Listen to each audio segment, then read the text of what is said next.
उस दिन मैं सर के घर खाना बनाने गई थी। बाहर रात धीरे धीरे गहराती जा रही थी और घर के भीतर गहरी शांति पसरी हुई थी। मैं रसोई में चूल्हे के सामने खड़ी होकर खाना बना रही थी। मेरे पास पैसे नहीं थे, इसलिए अपनी बच्ची की क्लास की फीस के बदले मैं यह काम कर रही थी। तभी अचानक मुझे महसूस हुआ कि सर मेरे बिल्कुल पीछे खड़े हैं और बिना कुछ बोले मुझे ध्यान से देख रहे हैं। मैं काम निपटा कर निकलने ही वाली थी कि उन्होंने अचानक मेरा हाथ बहुत हल्के से अपने हाथ में ले लिया। मैं चौंक कर उनकी तरफ मुड़ी और उनकी आंखों में कुछ ऐसा था जिसने अगले ही पल मेरा पूरा जीवन बदल दिया। नमस्कार दोस्तों, मेरा नाम माधवी है। मैं 33 साल की हूँ। मेरी जिंदगी का आधार है मेरी छोटी मासूम बेटी कल्याणी, जो अब 9 साल की है। हमारे घर में हम दोनों ही रहते हैं। एक छोटी सी झोपड़ी में बरसात में छत टपकती है, गर्मियों में दीवारें तपा देती है और सर्दियों की रातें ठंड से कांपते कांपते बीत जाती है। इन्हीं सबके बीच हमारा जीवन किसी तरह चलता रहता है। मेरे पति का कुछ साल पहले अचानक निधन हो गया और उसी दिन से मैं मेरे जीवन की सारी छतरी जैसे टूट गिर पड़ी। घर की सारी सुरक्षा एक पल में खत्म हो गई, पर फिर भी मैंने अपनी बेटी के लिए जीने का फैसला किया। वह अभी तीसरी कक्षा में पढ़ती है, निरागस मन से दुनिया को देखती है और उसका मासूम हंसी मेरा सारा दिन का थकान पल भर में मिटा देती है। उस दिन वह स्कूल से घर आई और बैग रखते ही उत्साह भरी आवाज में बोली, माँ, बाकी बच्चों की तरह क्या मैं भी क्लास जा सकती हूँ? नए सर आए हैं, सब उनके पास पढ़ने जाते हैं। मैंने उसे देखा, उसकी आंखों में चमक थी, पर मेरे मन में सिर्फ एक ही बात घूम रही थी, पैसे। मैंने धीरे से कहा, बेटा, क्लास लगाने की जरूरत नहीं, हमारे पास पैसे नहीं है, मैं उसकी फीस कैसे दूंगी? वह तुरंत बोली, माँ, उनकी फीस ज्यादा नहीं है, सिर्फ 700 रुपये लगते हैं। मेरे सारे दोस्त जाते हैं, मुझे भी जाना है। उसकी आवाज मेरे भीतर उतर गई। मैं दूसरों के खेतों में दिन भर काम करके किसी तरह घर चला रही थी। दिन के आखिर में पैरों में जलन, चेहरे पर धूप की मार, हाथ में आती थोड़ी सी कमाई, लेकिन इन सब के बीच दिल में एक ही इच्छा रहती थी कि अपनी बेटी को मुझसे ज्यादा अच्छा जीवन दूं। थोड़ा सोचकर मन की सारी चिंता निगल कर मैंने उसे हाँ कह दिया। वह खुशी से उछलकर मेरे पास आई, मेरे गाल पर एक प्यारा सा किस किया और तुरंत पढ़ने बैठ गई, जैसे उसकी दुनिया में कोई नया फूल खिल गया हो। उस रात मैंने खाना बनाया, हम दोनों ने शांति से खाना खाया और दिल में एक हल्की सी उम्मीद लेकर सो गए। अगले दिन वह जागते ही बोली, माँ, आज शाम स्कूल के बाद हम सर से मिलने चले, ठीक? उसके उत्साह को देखकर मेरा सारा थकान जैसे हवा में घुल गया। मैंने उसे स्कूल छोड़ा और खुद खेत में काम पर चली गई। पूरा दिन धूप में मिट्टी में मेहनत में डूबा। शरीर भले थक गया था, लेकिन मन में एक अदृश्य ऊर्जा थी, अपनी बेटी के लिए कुछ भी कर गुजरने की। शाम को घर लौटी तो वह मेरा ही इंतजार कर रही थी। बैग रखते ही बिना यूनिफॉर्म बदले वह बोली, माँ, चलो ना, हम सर से मिलकर आते हैं। उसके स्वर में ऐसी चमक थी कि मेरा सारा थकान एक झटके में गायब हो गया। हम दोनों रास्ते पर चल पड़े। उसे सर का घर पता था, मुझे नहीं, इसलिए वह मेरे आगे आगे नन्हे नन्हे कदमों से दौड़ रही थी। उन छोटे कदमों में भी मुझे उसका सपना नजर आ रहा था। हम एक पुरानी सी चाली जैसी बस्ती में पहुंचे। वहाँ 2 कमरे का एक छोटा सा किराए का घर था। दरवाजा आधा खुला हुआ था। मैंने झांक कर देखा, करीब 33-34 साल का एक युवा शिक्षक बच्चों को पढ़ा रहा था। साफ सुथरा रूप, मजबूत शरीर, सलीके वाले कपड़े, शांत चेहरे पर हल्की सी मुस्कान। पहली ही नजर में मन पर छाप छोड़ने वाला व्यक्तिमत्व। उनका पढ़ाने का ढंग इतना शांत और संयम था कि बच्चे भी बड़ी एकाग्रता से सुन रहे थे।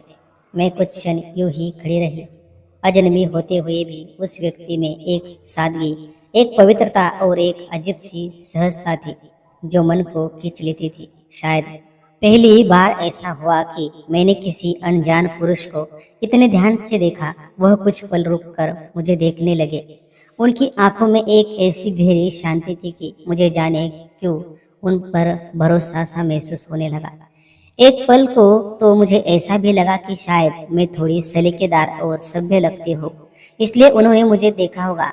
पर तुरंत ही मैंने वह ख्याल दिल से निकाल दिया। मैंने धीमी स्वर में कहा, अंदर आ सकती हूँ सर। वह जैसे अपने ख्यालों से बाहर आए और मुस्कुराकर बोले, हाँ हाँ आइए। मैं आगे बढ़ी और बोली, यह मेरी बेटी है कल्याणी, यह तीसरी कक्षा में पढ़ती है। मैंने धीरे से कहा कि मुझे अपनी बेटी का क्लास आपके यहाँ लगवाना है। उन्होंने मेरी बच्ची की तरफ देखकर नरम मुस्कान के साथ जवाब दिया, हाँ बिल्कुल, मुझे बच्चों को पढ़ाना बहुत पसंद है। पढ़ाना ही मेरी सबसे बड़ी चाह है। मैं थोड़ी झिझकते हुए मन में धड़कन महसूस करते हुए पूछ बैठी, आपकी फीस कितनी है? उन्होंने सहजता से कहा, 700 रुपये। एक पल के लिए मेरा मन जैसे भीतर तक डगमग गया। अपनी कमाई की सीमा मुझे अच्छी तरह पता थी और ये 700 रुपये मेरे लिए किसी पहाड़ पर चढ़ने जैसे थे। अनायास ही मेरे मुंह से निकल गया, थोड़ा कम हो सकता है सर, हमारी हालत थोड़ी मुश्किल है। मेरी आवाज कांप रही थी। भीतर अपराध बोध भी था, लेकिन मेरे पीछे खड़ी मेरी बच्ची के छोटे से सपने को टूटने देना मुझे मंजूर नहीं था। कुछ क्षण सोचने के बाद उन्होंने मुस्कुराकर कहा, ठीक है, आपको जितना हो सके उतना दे दीजिए। मैं पैसे के लिए नहीं पढ़ा था। उनकी इस एक बात ने मेरे मन पर छाए भारी बादलों को जैसे हल्का कर दिया। अचानक उनके लिए सम्मान की एक नरम सी परछाई मन में उतरने लगी। अच्छाई वाले लोग अक्सर ऐसे छोटे छोटे पलों के पहचान में आते हैं। मैंने सिर हिलाते हुए कहा, तो फिर कल से मैं अपनी बच्ची को भेज दूंगी। उन्होंने ठीक है कहते हुए मुस्कुरा दिया और अचानक उन्होंने हाथ आगे बढ़ाया। मेरा नाम अशोक। मैं हल्के संकोच के साथ लेकिन सम्मान के भाव से अपना हाथ उनके हाथ में रखकर बोली, मेरा नाम माधवी। उन्होंने मेरी आंखों में देखते हुए कहा, बहुत सुंदर नाम है, बिल्कुल आपकी तरह। मेरी सांस जैसे हल्के से रुक गई।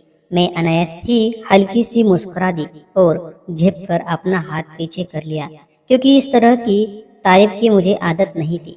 इसके बाद मैं और मेरी बेटी धीरे धीरे घर की ओर चल पड़े।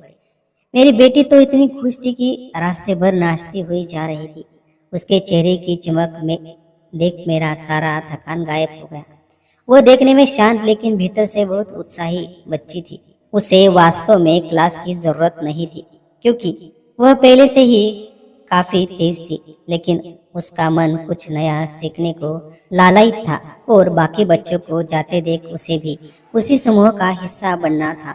अगले दिन से एक नया सिलसिला शुरू हुआ। मैं काम से लौटती, उसे क्लास छोड़कर आती और तय समय पर उसे वापस लेने जाती। इन आते जाते पलों में अक्सर मेरी और सर की नजरें मिल जाती। वे मुझे देखते ही हल्के से मुस्कुरा देते, कभी पूछ लेते, सब ठीक चल रहा है, ज्यादा तकलीफ तो नहीं होती। कभी कल्याणी के बारे में कुछ नया बताते। मैं हमेशा थोड़ी दूरी बनाए रखती थी। मन के चारों ओर एक अदृश्य दीवार थी। पति की मौत के बाद मैंने खुद को किसी को पास आने नहीं दिया था, लेकिन अशोक सर का अपनापन, उनका नम्र स्वभाव और मेरी बेटी के प्रति उनका साफ सुथरा स्नेह, यह सब धीरे धीरे मेरे दिल में हल्की जगह बनाने लगा था। वह हमेशा कहते, आपकी बेटी बहुत तेज है, बड़ी होकर जरूर आपका नाम रोशन करेगी। सच कहूँ तो उसे क्लास की इतनी जरूरत नहीं है, लेकिन सीखने का मौका मिले तो और अच्छा होता है। उनके ये शब्द सुनकर मेरे शरीर में जैसे गर्व की एक गर्माहट फैल जाती। मेरी मेहनत बेकार नहीं जा रही थी, यह महसूस होता था। लेकिन किस्मत का रास्ता कभी सीधा नहीं होता। अचानक पिछले हफ्ते से मुझे काम मिलना बंद हो गया और मेरा घर फिर से डगमगाने लगा। ऐसे में मैं अपनी बच्ची को क्लास भी नहीं भेज पा रही थी। 1 महीने की फीस बाकी थी और हाथ में बचे पैसे बस नामात्र थे। उस दिन सुबह मैं घर पर ही बैठी थी, काम नहीं था। कल्याणी बाहर खेल रही थी और मैं अकेली दीवार देखकर सोच रही थी कि आने वाला दिन कैसे निकलेगा। तभी अचानक याद आया कि सर को फीस भी देना है। मैं घर से बचे हुए पैसे लेकर सर के कमरे की तरफ चल पड़ी। सुबह लगभग 11 बज रहे थे। धूप अभी तीखी नहीं हुई थी, लेकिन मन में बैठी चिंता शरीर पर बोझ की तरह भारी हो चुकी थी। सर का दरवाजा आज बंद था, जो कि अक्सर नहीं होता था। मैंने धीरे से दस्तक दी। कुछ सेकंड बाद उन्होंने दरवाजा खोला। मुझे देखकर वे हल्के से मुस्कुरा दिए, लेकिन आज उस मुस्कान में कुछ अलग था, जैसे उनकी आंखें पूछ रही है, सब ठीक है ना। मैं भी हल्की मुस्कान लाई, पर वह मेरे भीतर की बेचैनी छिपा नहीं पाई।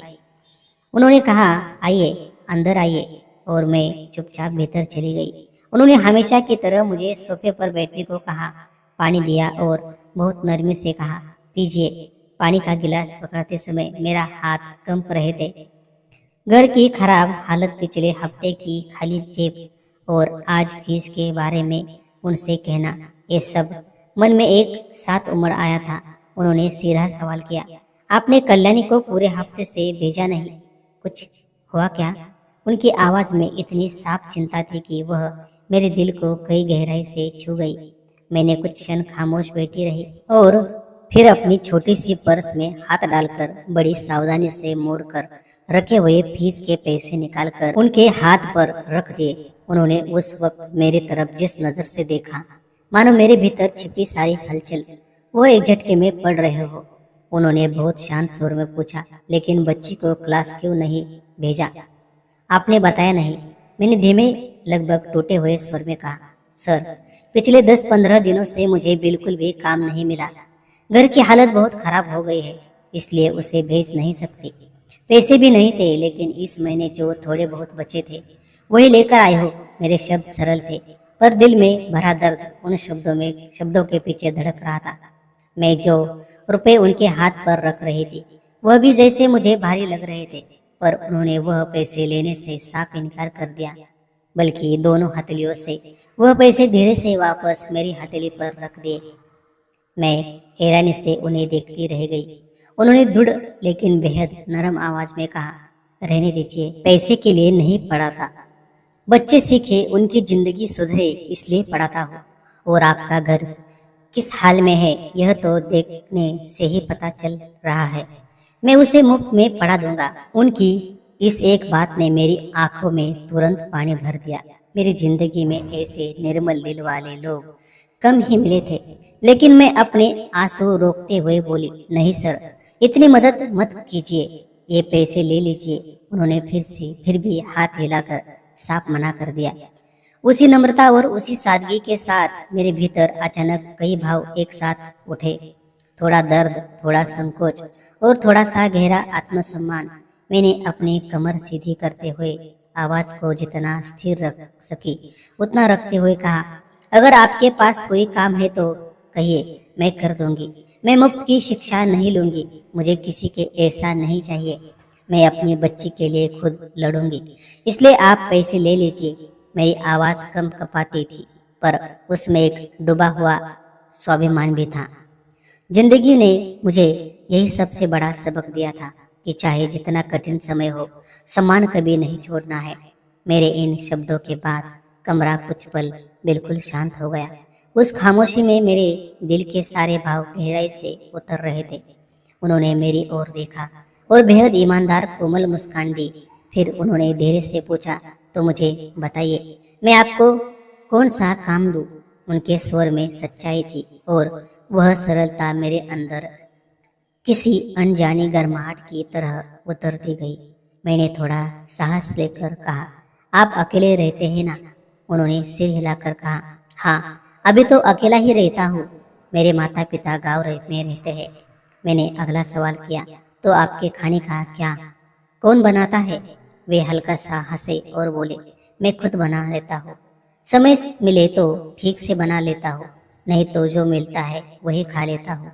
उनका यह सीधा सा जवाब सुनकर मेरा मन उन्हें और समझने लगा। यह व्यक्ति सच में सरल है, दिल के साफ है और मदद करने वाला स्वभाव रखता है। मैंने सम्मान के साथ पर थोड़ी दृढ़ता से कहा, मैं रोज आकर आपके लिए खाना बना दूंगी, आपका घर भी साफ कर दूंगी। उसके बदले आप मेरी बच्ची को पढ़ाइए, चाहे आप पैसे न ले, लेकिन मुझे कम से कम यह सुकून रहेगा कि मैं बदले में कुछ कर रही हूँ। मुझे यह जरूरी लगता है। अब मेरे स्वर में किसी तरह की कमजोरी नहीं थी। यह एक ऐसी औरत बोल रही थी जिसने जिंदगी के सामने हमेशा सिर ऊंचा रखकर खड़े रहना सीखा था।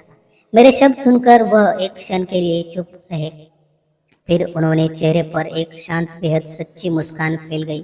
उन्होंने धीमे स्वर में कहा, सच कहो तो आपकी तारीफ करने के लिए शब्द कम पड़ जाएंगे। उनके इस गर्मजोशी भरे स्वर में मेरे भीतर एक हल्का सा कंपन पैदा किया। हमारी नजरें मिली और उनकी आंखों में मुझे एक सम्मान दिखा, वह सम्मान जो किसी को उसके संघर्षों को समझकर दिया जाता है। मेरी आंखों में भी अनायास ही कृतज्ञता की एक नरम चमक उतर आई। बहुत वर्षों बाद किसी ने मुझे सिर्फ एक औरत नहीं बल्कि एक इंसान की तरह मेरे संघर्ष की कीमत समझकर देखा था। यह एहसास भीतर तक हिला देने वाला था, इसलिए मैंने धीरे से नजरें झुका ली। वे हंसकर बोले, तो चलिए हम दोनों के लिए मीठी चाय बनाते हैं। और उनके स्वर की वह सहज मिठास मुझे भीतर से मुस्कुराने पर मजबूर कर गई। मैंने चुपचाप सिर हिलाया और रसोई की तरफ बढ़ गई। रसोई बहुत छोटी सी थी। एक छोटा गैस स्टोव, कुछ बर्तन, 2 कप, दीवार पर टंगी एक पुरानी ढक्कने और खिड़की से अंदर आती हल्की धूप की एक सुनहरी पट्टी। उस रोशनी में उड़ती धूल भी जैसे शांत लय में नाच रही थी। और उस सुकून भरे माहौल में मुझे एक पल के लिए घर जैसा एहसास हुआ। मैंने चाय चढ़ाई, उबलते पानी की हल्की आवाज कमरे में फैलने लगी और फिर 2 कपों में चाय डालकर मैं ट्रे में रख दी। जब मैं ट्रे लेकर कमरे में आई और उन्होंने कप लेने के लिए हाथ बढ़ाया, मेरे हाथ ने उनके हाथ को हल्के से छू लिया। उस एक स्पर्श में एक अजनबी सी लेकिन बेहद गर्म पहचान थी, जैसे किसी लंबे समय बाद किसी की मौजूदगी से मन में नरम लहरें उठने लगी है। उस स्पर्श में एक अजीब सी कोमलता थी, ऐसे किसी के दिल के बहुत गहरे कोने को छू जाने वाला हल्का सा कंपन। उसी पल हम दोनों ने एक बार फिर एक दूसरे की आंखों में देखा। उस नजर में एक अनकही चमक थी, ऐसी चमक जो जिंदगी में बहुत कम, बेहद दुर्लभ क्षणों में दिखाई देती है और मन को बड़ी नरमी से हिला देती है। मैं एक पल को शर्म से नजरें झुका ली। वे चाय का कप हाथ में लेकर बैठ गए और मैंने भी दूसरा कप उठा लिया। कुछ देर तक हम दोनों बिना बोले चाय पीते रहे। खिड़की के बाहर पक्षियों की हल्की सी आवाज, घर के भीतर की गहरी शांति और उसी शांति के बीच 2 अजनबी लोगों का धीरे धीरे नजदीकी आता एहसास ऐसा लग रहा था जैसे समय कुछ क्षणों के लिए ठहर गया हो। फिर उन्होंने सहज स्वर में पूछा, आपके घर में कौन रहता है? आपके पति क्या करते हैं? उनके प्रश्न में एक सादगी थी, मगर उसी सादगी ने मेरे दिल में कहीं गहरे किसी पुरानी टीस को जगा दिया। यह सुनते ही मेरी आंखें भर आई, गला रुक सा गया। वे तुरंत चिंता भरी नजरों से मुझे देखने लगे। मैंने धीमे कांपते स्वर में बोलना शुरू किया। 8 साल पहले मेरी शादी माधव से हुई थी। वह बेहद मेहनती, बहुत नेक दिल और बहुत ही प्यार करने वाला इंसान था।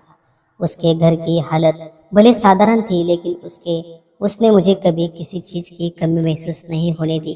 वह मेरे लिए किसी बड़े पेड़ की तरह था, एक मजबूत सहारा। मेरी छोटी छोटी पसंद, मेरी इच्छाएं, त्योहारों की खुशी, सब कुछ वह बड़े मन से संभालता रहता था। मुझे नई साड़ी चाहिए होती तो वह 2 दिनों तक अतिरिक्त मेहनत करके मेरे लिए ला देता। हमारे जीवन में इतना प्यार था कि हम एक पल भी एक दूसरे से दूर रह नहीं सकते थे। मेरे सर में पुरानी यादों की कंप थी। शादी के कुछ महीनों बाद मैं माँ बनने वाली थी। हमारे नन्हे सपनों ने मेरे भीतर आकार लेना शुरू किया और उन 9 महीनों में हमारा संसार जैसे स्वर्ग बन गया। 9 महीने बाद मैंने एक प्यारी सी बेटी को जन्म दिया। माधव की खुशी उस दिन देखने लायक थी। वह तो जैसे पागलों की तरह नाच रहा था। उसके चेहरे की वो चमक देखकर मुझे लगा मेरा जीवन पूरी तरह भर गया। हमारा परिवार पूरा हो चुका था और दिन सपनों सा गुजर रहे थे। लेकिन कभी कभी सपनों को वास्तविकता अचानक रात में बदल देती है। मैंने गहरी सांस लेकर कहा, कल्याणी 5 साल की हुई थी, तभी हम पर बहुत बड़ा दुख टूट पड़ा। माधव की एक भयानक दुर्घटना से मौत हो गई। एक पल में मेरा सब कुछ खत्म हो गया।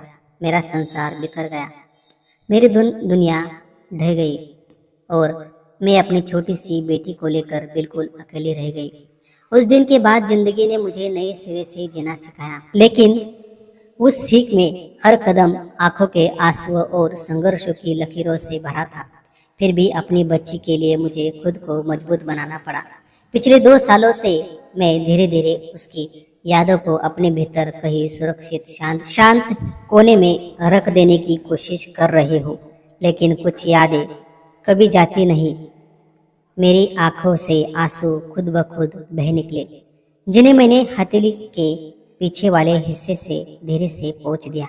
यह सब सुनते समय अशोक सर एकदम शांत बैठे थे। उनकी आंखों में भी गहरा दुख और सच्ची सहानुभूति झलक रही थी। वे धीमे बहुत नरम स्वर में बोले, मुझे माफ कीजिए, मुझे पता नहीं था कि आप विधवा है। आपके जीवन में सचमुच बहुत बुरा हुआ है। उनके शब्दों में ऐसी गहराई और दया भाव था जिसने मन को पिघला दिया। और उसी क्षण मुझे यह महसूस हुआ कि कुछ लोग इतने साफ दिल के होते हैं, सिर्फ उनकी मौजूदगी ही दिल को सुकून दे देती है। मैंने खुद को संभालते हुए उनसे धीमे से पूछा, छोड़िए, मेरा जो था सो था। आप बताइए, आपके घर में कौन रहता है? क्या आपकी शादी हुई है? मेरे इस सवाल पर वे कुछ क्षण चुप रहे। उनकी नज़र में किसी पुराने जख्म की धुंधली परछाई उतर आई थी। उन्होंने एक लंबी भारी सांस ली और बोले, हाँ, मेरी भी 4 साल पहले शादी हुई थी। मेरी पत्नी का नाम कोमल था। वो बहुत खूबसूरत थी और उतनी ही प्यारी और नरम दिल की भी थी। तब मुझे अभी भी नौकरी मिली थी और हमारा संसार धीरे धीरे रंग भरने लगा था। फिर एक दिन खुशखबरी मिली, कोमल माँ बनने वाली थी। हम दोनों ने अपने आने वाले भविष्य के लिए बहुत सारे सपने बुन लिए थे। उनकी आवाज़ में ममता, दर्द अजीब तरह से घुल गए थे। लेकिन उसकी डिलीवरी के वक्त अचानक उसे गंभीर तकलीफ शुरू हुई। डॉक्टरों ने पूरी कोशिश की, मगर वह चली गई। उसके पेट में पल रहा बच्चा भी नहीं बचा पाया। यह कहते हुए उनके स्वर में जो हल्की सी थरथराहट आई, उसने मेरे दिल को गहराई से छू लिया। उस दर्द के आगे शब्द भी छोटे पड़ जाते थे, सिर्फ यादें रह जाती थी। मैंने धीमे से कहा, कभी कभी कल्याणी को देखकर आपको लगता होगा आपकी बेटी भी ऐसी ही होती। यह सुनकर उनके होठों पर एक बहुत हल्की दर्द में भीगी हुई मुस्कान आई। मैं उनकी उस टूटन को महसूस कर पा रही थी और मेरी आंखों में फिर से नमी भर आई। उन्हें ढाढ़स देने के लिए मैंने कहा, चिंता मत कीजिए, सब ठीक हो जाता है। जिंदगी मुश्किल मोड़ जरूर देती है, लेकिन इन्हीं मोड़ के बीच कहीं न कहीं रोशनी भी मिलती है। और जाने कैसे बिना सोचे समझे मैं इतना भी कह गई, आप तो अभी बहुत जवान हैं, दोबारा शादी कर सकते हैं, अच्छी नौकरी है, चेहरा भी अच्छा है। उसने कहा, जिंदगी को फिर से खड़ा कर सकते हैं। और यह कहते हुए मुझे एहसास भी नहीं हुआ कि कई बार हम सामने वाले की सीमाओं के थोड़ा आगे निकलकर बोल जाते हैं। वह मेरी तरफ हल्की मुस्कान के साथ देखते रहे, लेकिन कुछ भी कहे बिना। की शांत नजर में ढेर सारी भावनाएं छिपी थी, दर्द, हल्का हंसी, हैरानी और शायद थोड़ा सा सम्मान भी। मुझे खुद ही महसूस हुआ कि मैं उनके निजी जीवन में जरा ज्यादा ही उतरकर बोल गई हूँ। इसलिए मैंने तुरंत बात बदलते हुए कहा, अब मुझे देर हो रही है, कल से मैं आपके घर खाना बनाने आऊंगी, तब विस्तार से सब तय कर लेंगे। उन्होंने कुछ नहीं कहा, बस कुछ पल मेरी ओर ऐसे देखते रहे जैसे मेरी हर बात में उन्हें कुछ और कुछ अनकहा दिखाई दे रहा था। उनकी वह नज़र जैसे मुझसे बहुत सी बातें कहना चाहती थी, लेकिन मैं खुद ही पीछे मुड़कर तेजी से बाहर निकल आई। घर पहुंचने पर कल्याणी दिखाई नहीं दी, तो मैंने उसे आवाज़ लगाई। थोड़ी देर में वह खेलने से धूप मिट्टी में सनी हुई, लेकिन हमेशा की तरह चमकते चेहरे के साथ दौड़ती आई। मैंने उसे अपनी बाहों में लेकर कहा, कल से तो क्लास जाएगी, मैं सर से बात करके आई हूँ। वह खुशी से उछलने लगी। उसका वही मासूम उत्साह हर दिन मुझे जीने की ताकत देता था। शाम हमेशा की तरह गुजरी। मैंने खाना बनाया, उसे खिलाया, अपनी गोद में लिया और हम दोनों सो गए। लेकिन उस रात मुझे बिल्कुल नींद नहीं आ रही थी। आंखें बंद करती तो बार बार सर का चेहरा सामने आ जाता, उनकी वह नज़र, उनका दुख, उनकी जिंदगी की वो टूटन जो उन्होंने मुझे बांटी। यह सब मेरे मन में घूमता ही रहा। उनका दर्द मेरे दर्द से जैसे कहीं मिल जाता था। एक मैं एक वह, दो टूटे हुए लोग, दोनों ही खुद को संभालकर जीने की कोशिश में लगे हुए। यही समानता मेरे मन को रात भर बेचैन करती रही। कब नींद आई पता ही नहीं चला। सुबह जल्दी उठकर मैंने घर संवारा, थोड़ा खाना बनाया, कल्याणी को तैयार किया और हम दोनों सर के घर पहुंचे गए। दरवाजा पहले से खुला था। सर खुद घर ठीक कर रहे थे। मुझे देखते ही वे हल्के से मुस्कुराए। कुछ कहने से पहले ही मैं सीधे रसोई में गई और बोली, मैं खाना बनाती हूँ। उन्होंने कुछ नहीं कहा, लेकिन उनके चेहरे पर एक शांत सा अव्यक्त आनंद था, जैसे घर में अचानक कोई अपनापन लिए घूम रहा हो। मैं खाना बना रही थी और सर बीच बीच में मेरी ओर देखकर कल्याणी को कुछ न कुछ सिखा रहे थे। मैं भी खाना बनाते हुए उन्हें कभी कभी चुपचाप देख लेती। बहुत हल्की अनकही सी नजर, वह छोटा सा घरेलू पल, जैसे हम तीनों को किसी अदृश्य डोर से जोड़ रहा था। खाना बनने के बाद मैं उनकी तरफ मुड़ी और धीरे से कहा, सर खाना तैयार है, अब मैं चलती हूँ। वे मुस्कुराए, थैंक यू बोले और मैं वह कल्याणी घर लौट आई। मैंने उसे तैयार करके स्कूल भेजा, लेकिन मैं पूरे दिन घर में ही रही। खेत का काम खत्म हो चुका था, नया काम नहीं मिल रहा था और घर की शांति इतनी भारी लग रही थी कि हर पल टूटकर गिरता हुआ महसूस हो रहा था। कुछ दिन ऐसे ही बीते और अचानक मेरी तबीयत बिगड़ गई। पूरा शरीर ढीला हो गया। असहनीय कमजोरी ने घेर लिया। तेज बुखार ने मुझे लगभग निढाल कर दिया। शाम के 6 बज रहे थे। मैंने बेटी की तरफ देखकर कहा, मुझे बहुत बुखार है, आज तुम क्लास मत जाना, मैं थोड़ा सो लेती हूँ। लेकिन कल्याणी ने हमेशा की तरह सिर हिलाकर हाँ कहने के बजाय मेरी तरफ चिंता से देखा और बिना कुछ बोले सर के घर की तरफ दौड़ पड़ी। उसने जाकर सर से कहा, माँ बीमार है, उन्हें बहुत तेज बुखार है, वो सो रहे हैं। यह सुनकर सर के चेहरे का रंग भी उड़ गया, जैसे एक पल में उनकी धड़कन रुक गई हो। उस दिन उन्होंने क्लास बंद रखा और तुरंत मेरे घर आ गए। मैं भीतर से दरवाजा लगाकर चादर ओढ़े पड़ी थी। टक टक सुनकर मैं मुश्किल से उठी। सोचा कल्याणी होगी, लेकिन दरवाजा खोलते ही सामने सर और कल्याणी खड़े थे। वे भीतर आए और चिंता भरे स्वर में बोले, आप बीमार हैं? कल्याणी कह रही थी, आपको तेज बुखार है।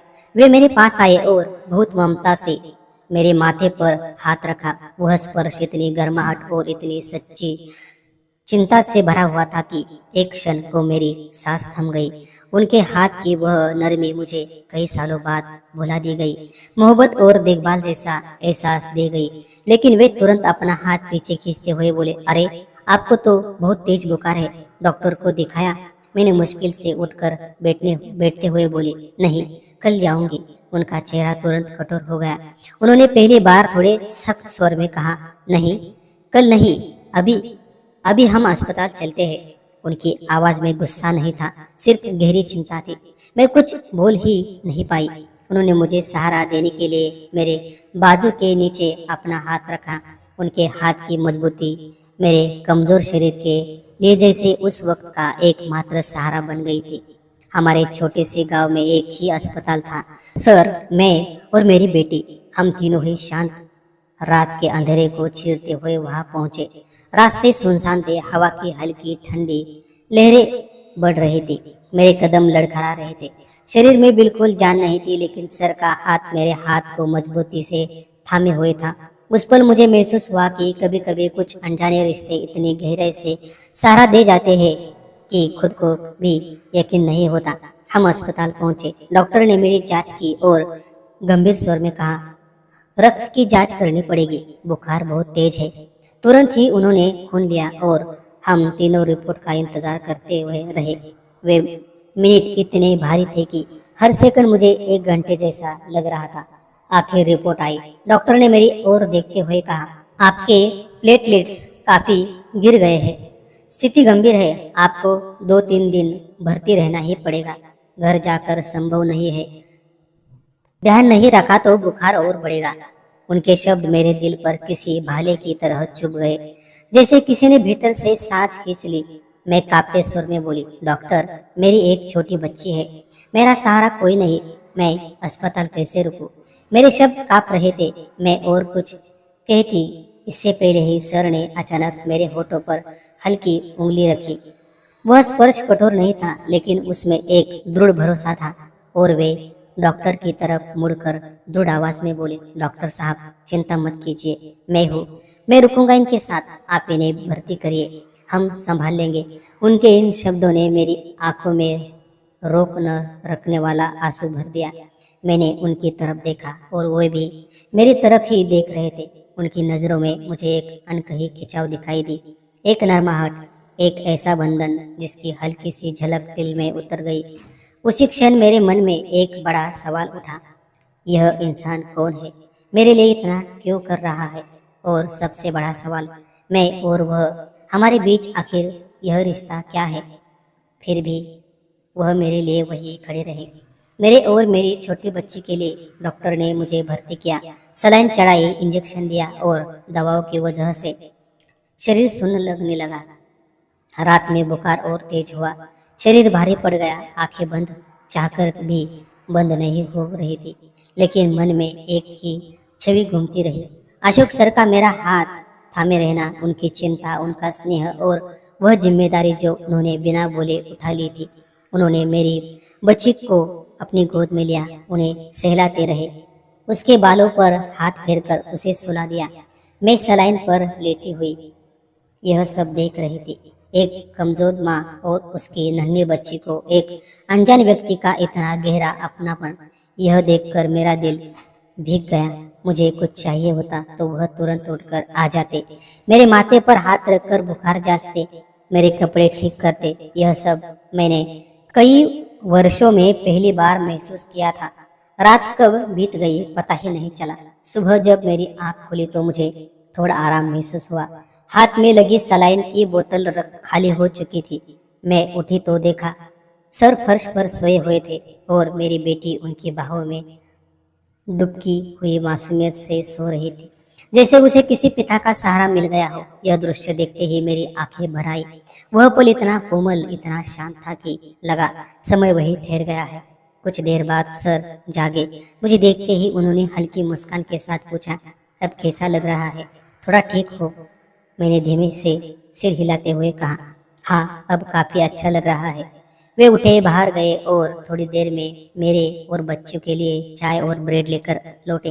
उन्होंने बहुत स्नेह से मेरा कप पकड़ाया और बच्ची को दूसरा दिया। उनके इस व्यवहार में ऐसी ममता छिपी थी कि मेरा मन भर आया। मुसीबत के समय कोई अजनबी इस तरह कंधे से कंधा मिलाकर खड़ा मिले, यह आजकल किस्मत वालों को ही मिलता है। लोग मदद करते हैं पर मन में कहीं न कहीं उम्मीद होती है, लेकिन सर की नज़रों में मुझे कोई उम्मीद नहीं दिखी, सिर्फ सच्ची चिंता और निर्मल भावना। डॉक्टर दोबारा आए और बोले, अब स्थिति सुधर रही है, प्लेटलेट्स बढ़ रहे हैं, आज पूरा दिन भर्ती रहे, कल तबीयत ठीक रही तो छुट्टी दे देंगे। सर ने तुरंत हमारे लिए खाना मंगवाया, खुद लेकर आए और बोले, चिंता मत कीजिए, मैं थोड़ी देर के लिए स्कूल जाता हूँ, शाम को जल्दी आ जाऊंगा। मैंने कहा, सर परेशान मत होइए, न भी आए तो चलेगा। वे मुझे गहराई से देखते हुए बोले, ऐसा कैसे हो सकता है, आऊँगा ज़रूर। और उन्होंने जो हल्की सी मुस्कान दी उसमें इतनी गर्माहट थी कि मेरे बीमार दिल में भी एक नई शक्ति जग गई। वे बाहर निकलते समय मैं उनकी जाती हुई आकृति को देखती रही। सच में मुझे लगा जैसे भगवान ने मेरे जीवन में किसी देवदूत को भेज दिया है। उस दिन मुझे 3-4 बोतल सलाइन चढ़ाई गई। मेरी छोटी बच्ची मेरे पास बैठकर मेरा हाथ थामे रही, इतनी छोटी होकर भी कितना बड़ा दिल लेकर चलती थी। सायंकाल के 5:30 बज चुके थे और सर हाथ में टिफिन लेकर आए। मैंने उनकी ओर देखते हुए धीमे स्वर में पूछा, सर क्या आपने खाना खा लिया? मेरे सवाल का कोई जवाब दिए बिना उन्होंने बस हल्की सी मुस्कान के साथ मेरी ओर देखा। उस मुस्कान में ऐसी गर्माहट थी जो शब्दों से कहीं ज्यादा गहरी थी, और उसी मुस्कान से मुझे महसूस हुआ कि उन्होंने अब तक खाना नहीं खाया था। इसलिए मैंने प्रेम से कहा, आइए हम तीनों मिलकर खा लेते हैं। फिर हम तीनों में, मैं, सर और मेरी बेटी, जैसे एक छोटे से परिवार की तरह साथ बैठकर खाने लगे।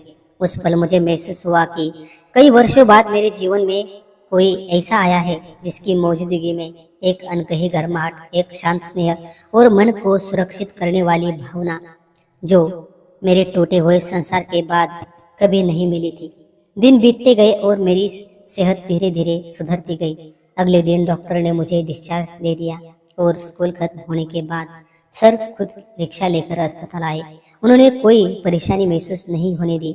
उन्होंने मेरा बिल बिना एक पल सोचे भर दिया। बिल बड़ा होने के बावजूद उनके चेहरे पर कोई चिंता नहीं थी, बल्कि उनके व्यवहार में एक जिम्मेदारी, एक रिश्ते की गहराई और मेरी देखभाल की भावना साफ दिखाई दे रही थी। हम तीनों घर आए और उस दिन के बाद मेरा रोजमर्रा का जीवन धीरे धीरे सामान्य होने लगा। मैं फिर से खाना बनाना, घर के काम और थोड़ी बहुत बाकी काम करने लगी और सर रोज मेरी बेटी से पूछते, तुम्हारी मम्मी की तबीयत कैसी है, वो ज्यादा काम तो नहीं कर रही। उनका ये पूछना मेरे मन में एक कोमल लहर पैदा कर देता। ऐसा लगता जैसे कई समय बाद कोई मेरी सच्ची चिंता कर रहा हो। एक दिन मैं फिर खाना बनाने के लिए सर के घर गई। वो बच्चों की क्लास ले रहे थे और मैं रसोई में खाना बना रही थी। क्लास खत्म हुई, बच्चे चले गए और सर धीरे धीरे चलते हुए रसोई के पास आए। मुझे पता ही नहीं चला कि वो मेरे पीछे खड़े होकर मुझे काम करते हुए देख रहे थे। खाने की महक, उनकी नजरों की कोमलता और मेरे भीतर उठती अनजानी भावनाओं ने उस माहौल में एक अलग ही जादू भर दिया था। जैसे ही मैं पीछे मुड़ी, हमारी नजरें मिली। दोनों के चेहरे पर उभरी हल्की सी मुस्कान दिल में उतरती चली गई। मैंने धीमे स्वर में कहा, खाना बन गया है, मैं चलती हूँ। मैं जाने लगी तभी अचानक उन्होंने मेरा हाथ बहुत हल्के से थाम लिया। इतना हल्का कि किसी को पता न चले, लेकिन मेरा दिल एक पल में जोर से धड़कने लगा। मैं घबरा कर उनकी तरफ मुड़ी, सिर झुका लिया और सांसें भरी रुक सी गई। उन्होंने मेरी ठुड्डी हल्के से ऊपर उठाई और बोले, माधवी, मुझे तुमसे कुछ कहना है। मेरे हाथ उनके हाथ में चले गए और उस स्पर्श में मुझे कई सालों बाद फिर से ममता और अपनापन महसूस हुआ। वो आगे बोले, माधवी, तुम मुझे बहुत अच्छी लगती हो। बिना किसी रिश्ते के तुम हर रोज मेरे लिए खाना बनाती हो, मेरे घर को अपना मानती हो, कल्याणी को अपनी ही बेटी की तरह देखती हो। सच कहो तो तुम मुझे बहुत सुंदर लगती हो। मुझे तुमसे प्यार है कल्याणी, मुझे मेरी बेटी जैसी लगती है।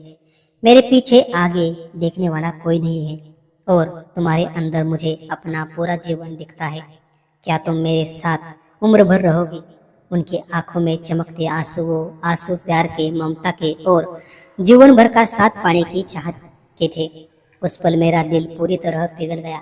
मैं उनकी आंखों में गहराई से देखती रही, जैसे कई सालों से अकेली चल रही हो, राह पर मुझे कोई सहारा मिल गया हो। जैसे अंधेरे में खड़ी मुझे किसी ने अपना हाथ थाम दिया हो।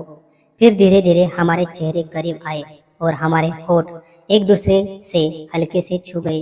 वो एक शांत, प्रेम से भरा पवित्र क्षण था जिसने हमारे रिश्ते को नई शुरुआत दी। कुछ दिनों बाद हमने अपने गांव के एक छोटे से मंदिर में शादी कर ली। सरल, शांत, लेकिन दिल से की गई शादी वो दिन मेरे जीवन का सबसे सुंदर पल था। अब मैं सर अशोक और हमारी छोटी सी कल्याणी, हम तीनों मिलकर प्यार, विश्वास और स्नेह से भरा संसार जी रहे हैं। दोस्तों, आपको क्या लगता है, हमने एक दूसरे में सहारा तलाशा, ये सही था या गलत? अपना मत कमेंट में जरूर बताइए। कभी कभी जिंदगी हमें तोड़ देती है, मोड़ देती है, अकेला छोड़ देती है, लेकिन मैंने एक बात सीखी, एक औरत चाहे कितनी भी थक जाए वो फिर से खड़ी हो सकती है। दुख की राख से भी नया प्यार जन्म ले सकता है। और अगर कोई आपका साथ पकड़कर कह दे कि मैं हूँ तुम्हारे लिए, तो जिंदगी फिर से जीने लायक बन जाती है। मुझे भी ऐसे ही एक हाथ की जरूरत थी और वो मुझे मिल गया। आपको क्या लगता है, क्या एक औरत को जिंदगी में दूसरी शुरुआत लेनी चाहिए? अगर आपको मेरी और अशोक सर की प्रेम कहानी पसंद आई हो तो लाइक करें, शेयर करें और चैनल को सब्सक्राइब करना न भूलें। धन्यवाद।